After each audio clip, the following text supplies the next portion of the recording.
Hey everybody, Motorpoet 59 here. I'm talking a little bit about the law that Gavin Newsom passed recently and signed into law, I should say, that's going to ban the sale of gas-powered or diesel-powered, fossil fuel-powered vehicles by the year 2035. Now, that's a long ways down the road. Gavin Newsom's going to be long gone by then. He may be president of the United States by then, but if he is, he won't care about California anymore. He'll care about himself.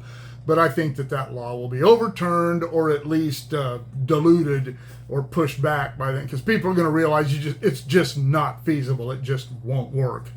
One of the reasons for that is I'd never really thought about it, and I'd never heard anybody else say it. But I was having breakfast with my buddy Don yesterday, and he said, "Yeah, what about the people that live in apartments?" Wow, I never thought about that. What about the people who live in apartments and don't have garages or driveways?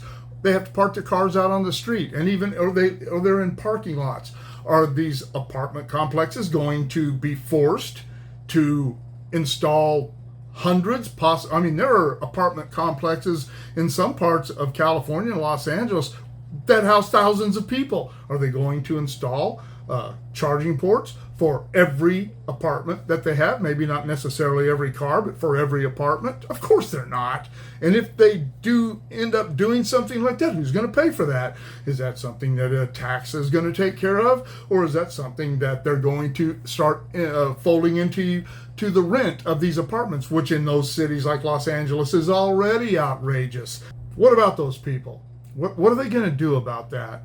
They're not thinking this through. And as liberals are wont to do, they never think things through. They never look down the road. They've got the blinders on. They have tunnel vision where their agenda is concerned, and they don't look at the bigger picture. They don't look 20 years down the road. If we say this right now, we're going to get these people to vote for us. That's all they do. It's all they've ever done, and it's all they're ever going to do.